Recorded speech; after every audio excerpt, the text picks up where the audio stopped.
V záložce Vložit zvolíme možnost Popis modelu.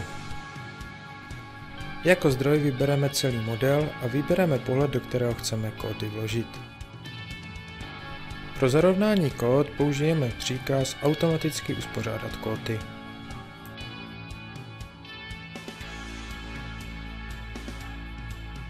Použitím funkce automatické uspořádání kód a manuálního tažení zarovnáme kódy na námi požadované pozice.